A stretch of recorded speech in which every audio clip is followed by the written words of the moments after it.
Alright, let me take my presenter's seat. Back off, he's only gloves. Welcome, King, in the studio. Alright. Have you heard the crowd going? So we are here. Just for you. Somebody who missed it. In Brighton, in red. Jeep Wrangler is 22 years old. Motor. So we're gonna roll from here. Check the seatbelt. Oh man. Alright. It's dry time. It's 10 AM nearly. And we're going live on Expat Radio. Those who are joining in, we're going to be talking about, we'll finish off the topic about bad versus good car, which car you should be, which car James could recommend buying it, or should you be taking any advice, or should you not? And we'll just complete this conversation quickly. After the news, a couple of minutes, we're going to go live, and then we're going to continue on common issues and scenarios that can make a car economic write-off. So that's our discussion topic today on Expat Radio. We have a guest, James, the expert technician, and I'm here in this red Jeep Wrangler in Brighton, in a sunny Brighton. Not really exactly in my shorts, but I will be later. And we'll go for a swim in the seaside. We'll swim across to the Expat Radio station in the France. We'll meet Dave, and then we're gonna go for a swim.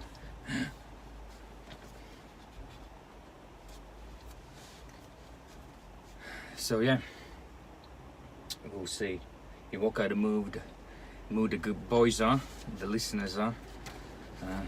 I'm still feeling sleepy,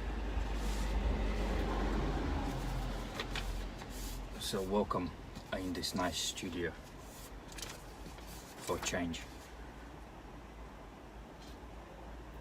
But for those who are just wondering why I'm here, just have to do an inspection for the lady who wants to get this nice lovely Jeep Wrangler, 22 years old, convertible, has slight little issues, but in visually in decent, reasonable condition.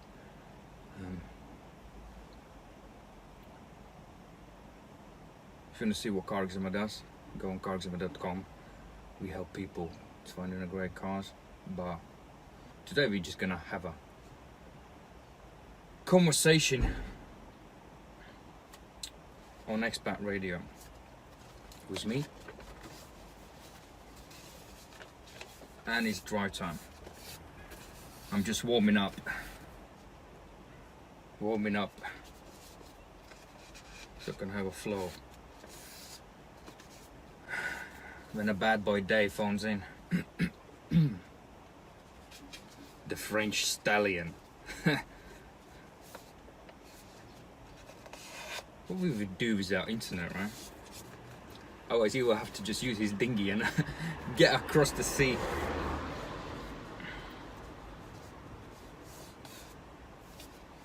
So yeah, the news is over. In 1 minute, we're going live.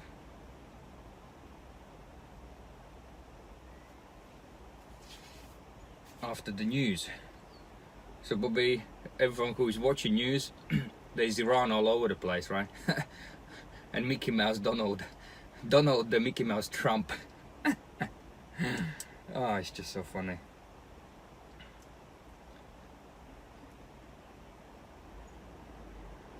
If you're suddenly noticing something in the sky, you must be a rocket.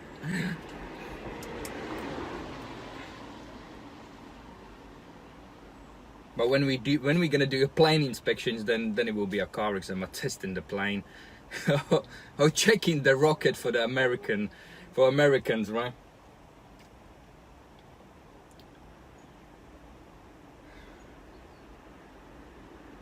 Testing the new plane. Forgot the name. Wherever it was. It looks cool. I mean, nothing looks better than this Wrangler. So yeah, I think the 1 minute is over. They've lost probably the connection.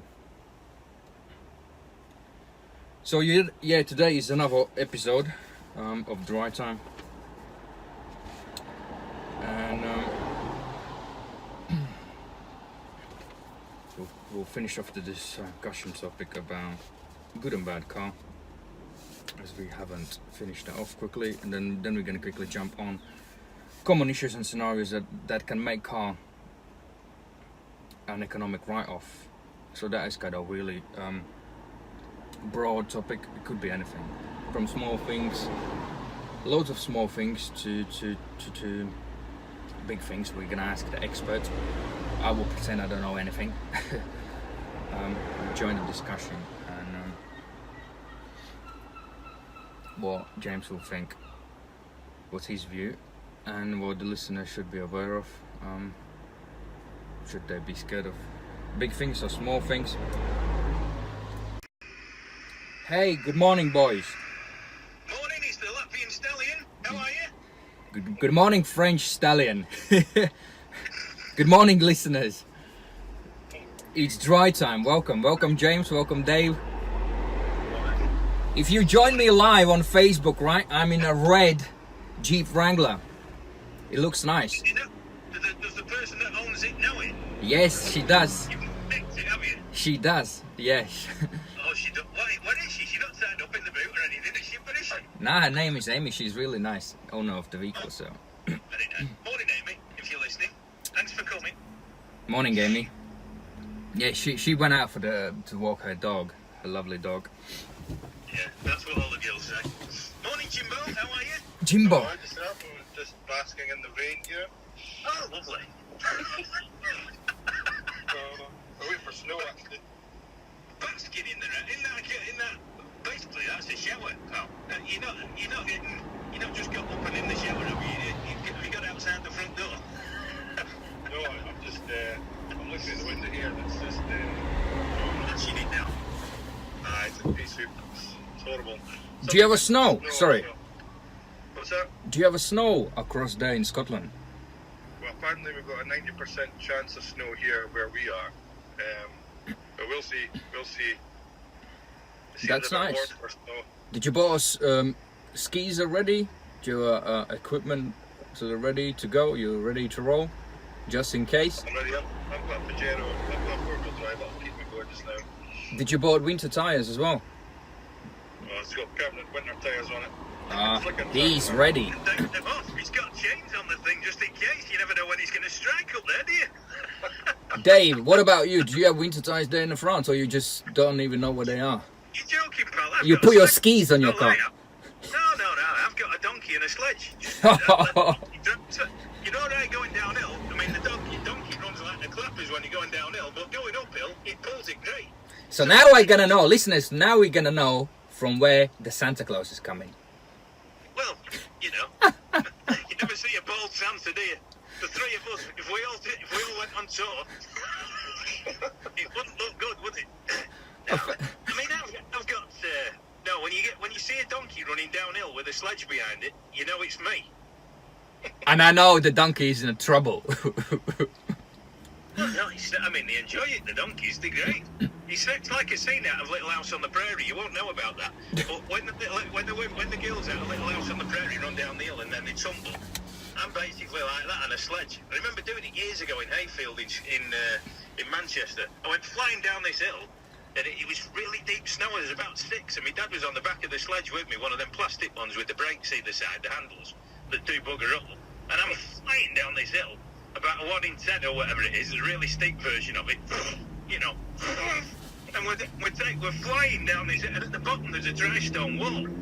and it snowed that hard that it had drifted up against the wall, so you could hardly see the wall at the bottom. But behind the wall there was a small lane. Well, not lane, it was a road, but it was one.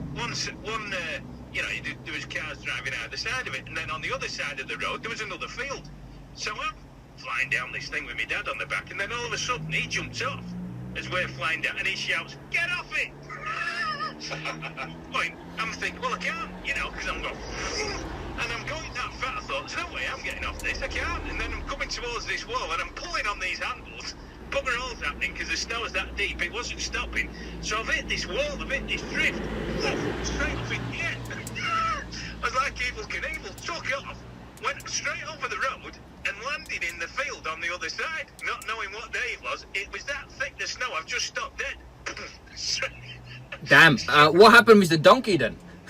Well, the donkey wasn't there. Don't worry about the donkey. The donkey, there's no animals involved. There was no animals hurt in this situation, trust me. It was just, my father was more concerned than anything. He was in shock because he just saw me take off over this wall. Never to be seen again. And then everyone's running, all these people that were on the field saw me take off over this wall. They're all going, oh my God, he's gone off, he's gone taken off. Oh, you poor soul. So anyway, what we're talking about today, less about me. Forget that. Yeah, good morning. So if no one knows what it is, it's the Expat Radio, and it's a dry time. So we have been off the topic, but welcome listeners. If you're driving, just wake up. You know, but they wake you up with this story. So we have James. I don't know why we've been calling him Jim, right? Because the day was going on about Jimbo, you know. But he's James Clark. He's a mobile technician. So we're gonna quickly whiz off, or not the whiz off. We're gonna finish off the topic what we didn't finish off about bad versus good car, and James was saying about some Mercedes has some engines from Renaults and those perceptions, and we'll quickly just finish off this topic about James. What do you think?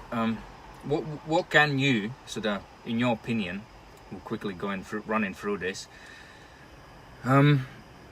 Is there anything you can recommend as your sort of from your personal experience, or people should just go simply because they love it and they just buy because they love the car, and that's why you come in a place as you can fix it? Yeah, I would always suggest doing a bit of homework online. Now that we've got the internet, it's great. We can go on and Google reviews, and we can check to see reliability studies and see what the AA and RAC and other such companies are doing. How many stars they would rate a car.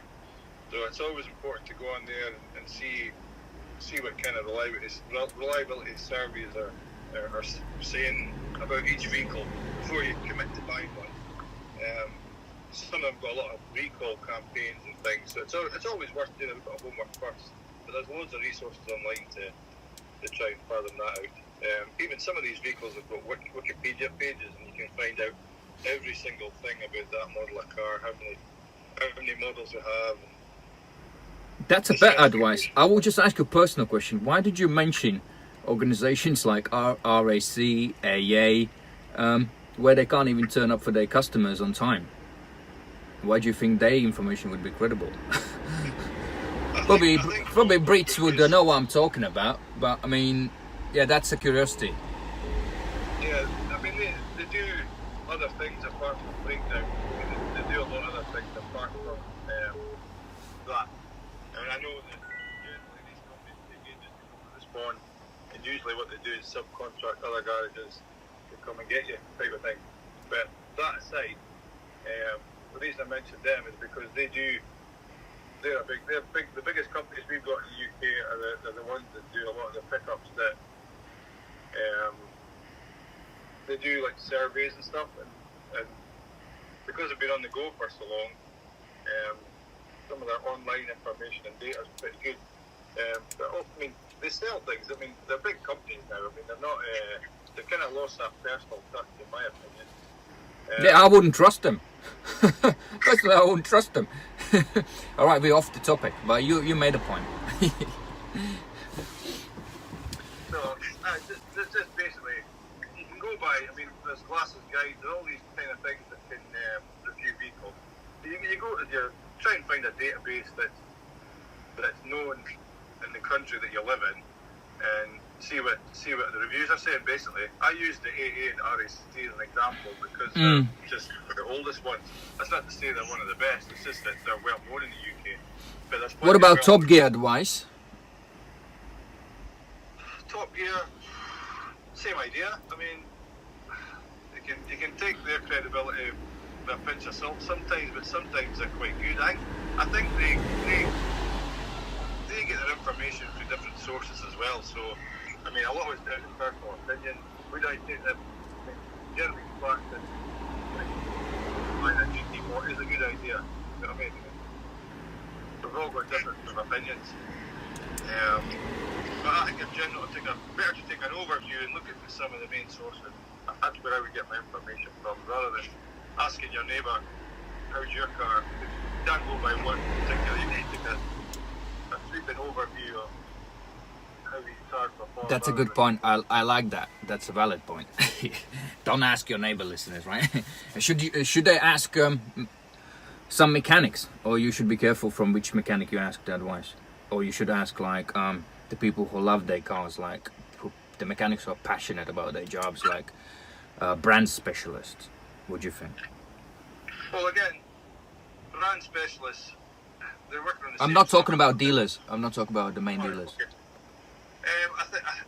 The thing about being a specialist, which I've done in the past, On what makes? BMW, Mercedes, Audi. Okay. You only ever see the broken one. You know what I mean? You're the specialist. Yeah. So I think maybe possibly your opinion can be certainly a valid opinion, but I think you would maybe get tainted or more of a negative view because you're only ever seeing the broken ones. Whereas if you speak to someone that works generally in a general garage, they'll see they might see more broken ones of a certain make than another make, if you know what I mean, proportion. Whereas if I'm working in a BMW garage, I'm only going to see broken BMWs all day, and then I'm going to have a kind of a tainted view of BMWs because you only see the ones that you're servicing and the ones that you're maintaining there. So probably not the best. I would say to take a general overview, like if you say like your company you've got that does the inspection, carexamercom. If you've got the data that the cars that you've looked at, if you compile that data and then you can advise on, well, we've seen so many of these vehicles, so many of those, we found that we don't see many of these with many problems or whatever, then there you go, you've got a database yourself. So that's kind of what I'm getting at. As a general overview, people that are in contact with these vehicles, if they're having problems, it'll be highlighted to their numbers. Yeah, right. I think we should go for some music and then we come back, wrap this one quickly up and just move into the next topic. Dave? Very good. Well, we're going to go with Berlin and take the breath away, which is what Oh, you've done yes. in that Wrangler this morning. Yes, if you're watching, join me on Facebook, Clive Simkers.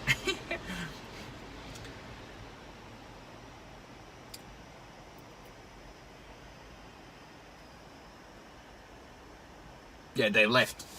Hi James, morning. We're live on Facebook. Morning. Did you join me on my Wrangler? How old is that Wrangler you're in? Is it an old one? Yeah, it's 22 years old. Convertible. It's in a quite good nick. I mean, the roof's still alright. It's not leaking. I mean, there's a little patch, but it's not cut. There's a few like wet patches around the engine. But I mean, I haven't rotasted it yet. But so far, what I've done is just a little naggy things like light switch, you know, and some plastic broken on the bumpers. You know, I mean, it's nice. It's a nice car so far. What reg is that then? 22? It's R-Reg. R-Reg, aye.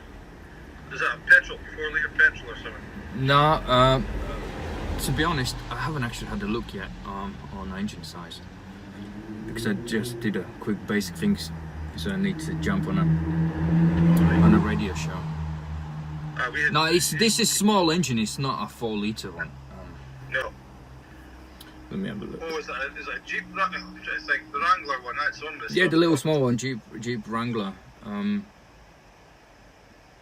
Is 2.5 engine. I know. They were quite good in the Middle East. I've seen them off road and stuff, and they seem to be pretty solid. I mean, I think the terrain that they use off road in the States, like in Nevada and that, I think a lot of their desert's similar to the desert they've got in the Middle East, like Yeah. Saudi, Abu Dhabi, and that. Just dune bashing, body bashing. That was what they used to do. Yeah, they are quite popular, like Toyota Land Cruisers and those, I think, the Pajeros or... Nah, I think the Land Cruiser's the one to have, but they're really expensive. I mean, I think if you talk an old one, then probably would be roughly about the same price as decent Jeep Wrangler. You know. Old Land. Thing is, here we don't get many Land Cruisers. It's usually Land Rovers. Yeah.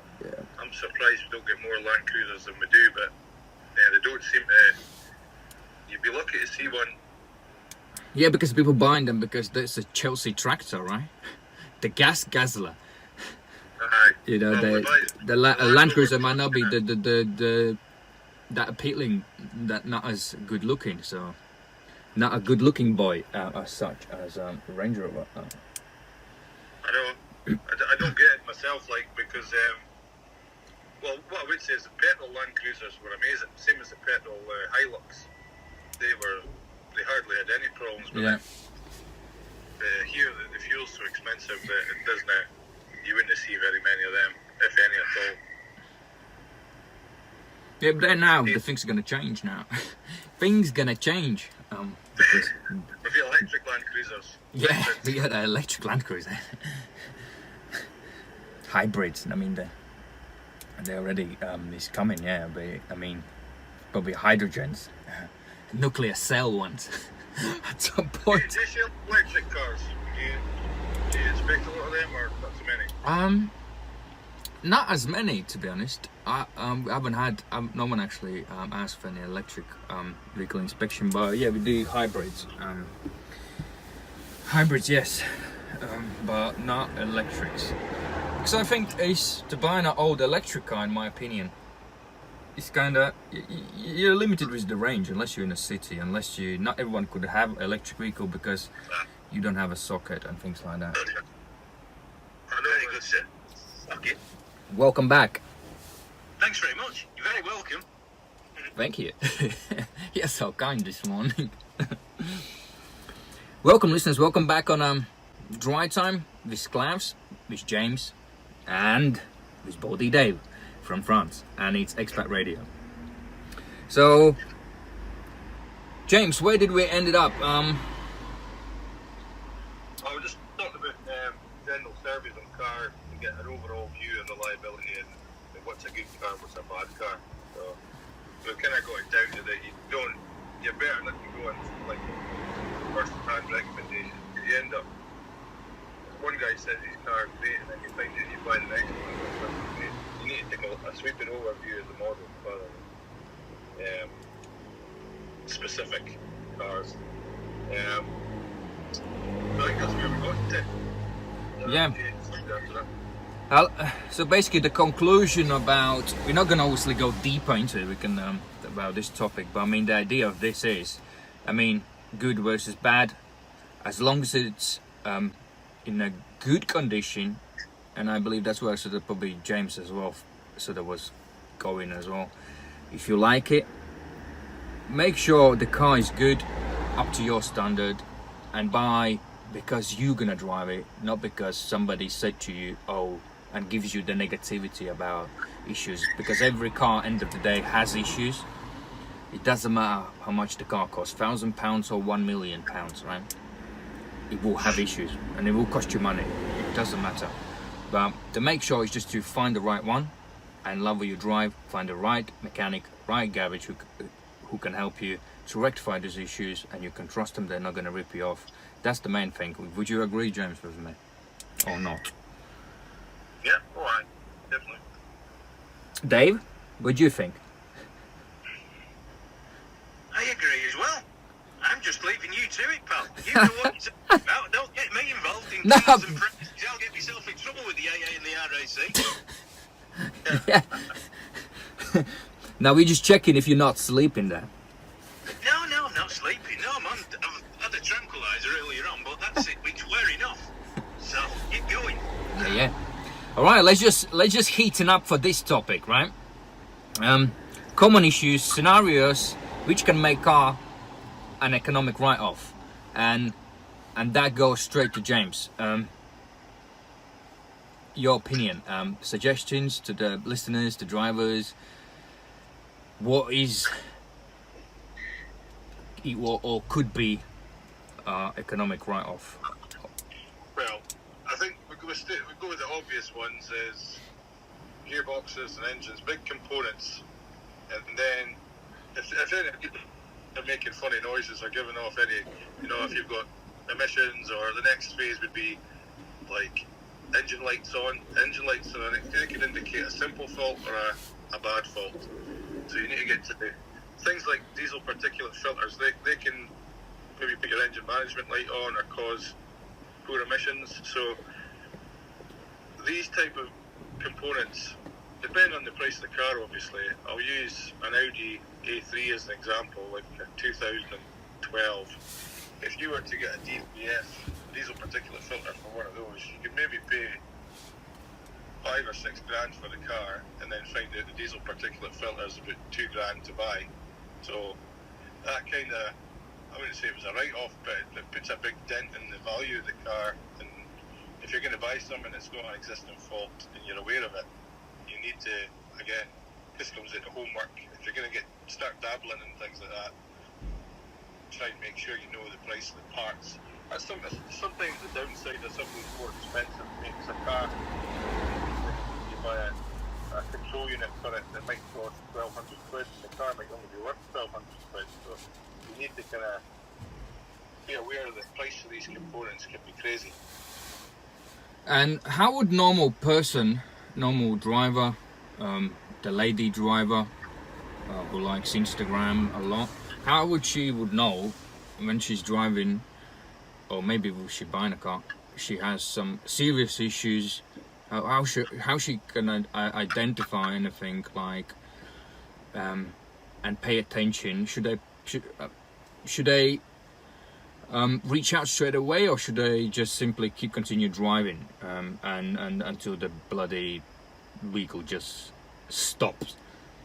Well, it really depends. I mean, if you look,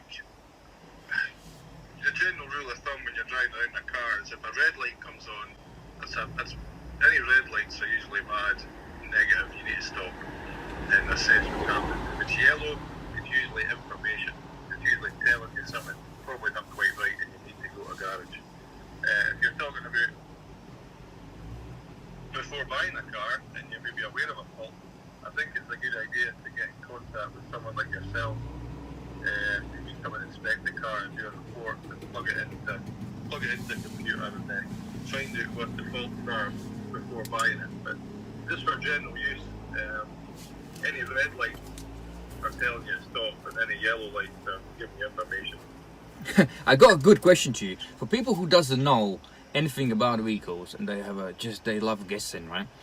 Would you recommend them to go and research about a concern or the issue what they have online, and then start sort of wondering and panicking? Is it a good advice for them to do or not? Well, I'll tell you what, it's exactly the same as if you were to say, oh, I've got a sore stomach, and then you go and Google it. It's going to give you bad news. You're probably going to have about 24 hours to live if you diagnose it yourself. So it's the same with cars. I mean, you can go into websites, forums. You could be speaking to some guy that works in an office that makes a tea, and he's giving his opinion on the car that he drives and so on. You could be getting information from an unreliable source than online. Forums are good, owners clubs are good, but I think again you've got to have the knowledge to pick and choose between the faults, and you need the knowledge to fault find before you can make an assessment on whether it's likely to be that. I think the best thing is if you build in a relationship with your garage or the mechanic, and when there is an issue, they can just simply phone in instead of guessing, right? Otherwise, you can drive yourself in a paranoia. Oh, I will have a uneconomical repair. Oh no, I will be in a debt in £1,000. Right, James? Yeah. No, I think it's important to make the call and try and get someone with a bit of experience to kind of give their opinion before you jump to the conclusion that it's something else. Because some of these faults can be really simple, and then it's a cheap repair, you know. So it's not all doom and gloom, but you've got to watch, because you can go into forums, people jump to conclusions that, oh, it must be this complex issue here, when it's actually having like a broken wire or something stupid. It's a simple thing. We're running out a bit of time, but if we just quickly jump through the prices, in your opinion, what would be the price of uneconomic repair of, say, the vehicle, which value is 3, 5 and £10,000? You're not going to go more than those. We stick it to the average. So you're talking If you- about a steak then car. 3, 5 and 10, yeah, because we're running out of time. If you can make some numbers for engine, gearbox, clutch, and sometimes for little stuff altogether, which being unmaintained vehicle, which makes it too much to repair it. Well, I think it comes to the individual car, but I'll quickly say that, it depends how much MOT is on the car. It depends on whether you've just had a repair done to it and you've invested some money in the car already, whether you're going to cut your losses. So there's a lot of financial implications to think about before you can apply like that. Everybody's got their own percentage of what's worth to fix a car, but cars generally get down to the point where if it's got an MOT, it's got to be worth at least 500 quid. Let's say in the UK, for instance. Yeah. If a car's full year's ticket, it's worth £500, whether it runs or not. Because somebody can always take that car and get sent that part to get it going for if they want to fix it themselves type of thing. So it's a difficult one to put into numbers, really. It depends on the value of the car, and it depends on the price of the parts that you're replacing. Usually, Now, if you're planning, it's about it's whether you should be keeping. So we go 3, 5, 10, and if you can just mention before we end in a show some figures. Also, I'm not talking about here sentimental value, but somebody who just considering should they keep the car, should they spend that money, or should they not? So if it's a bigger repairs like engine, gearbox, clutch.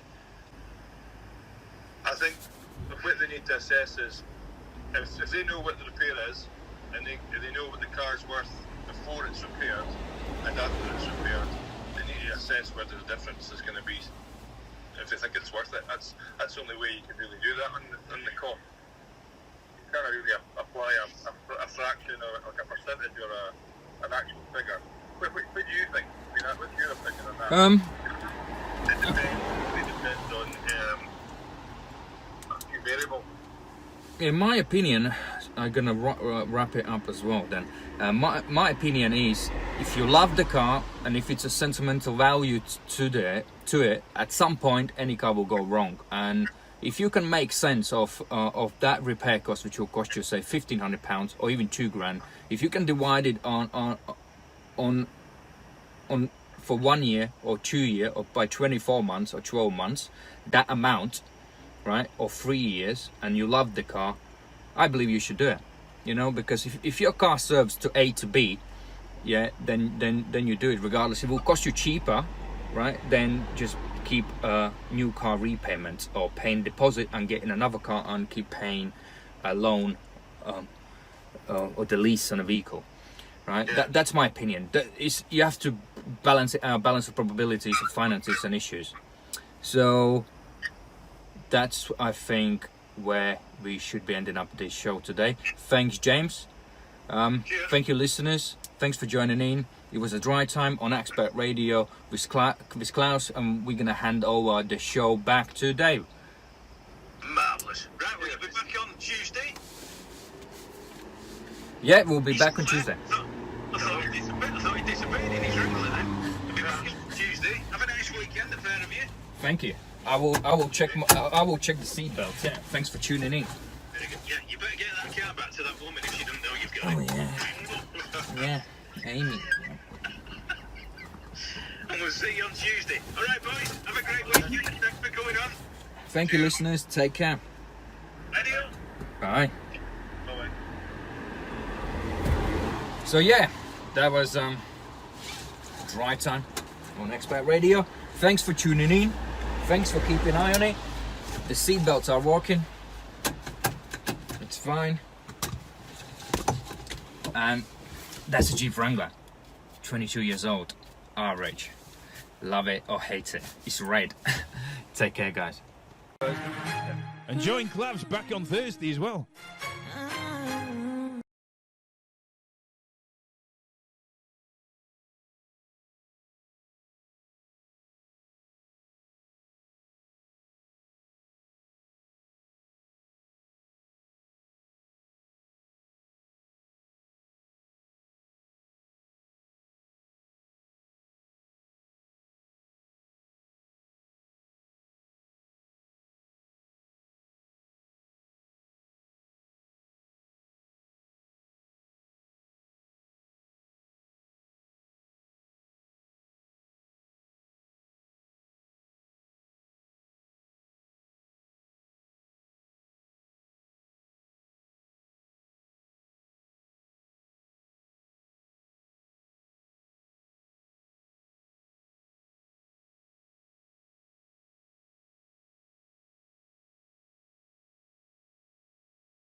And join Clavs back on Thursday as well.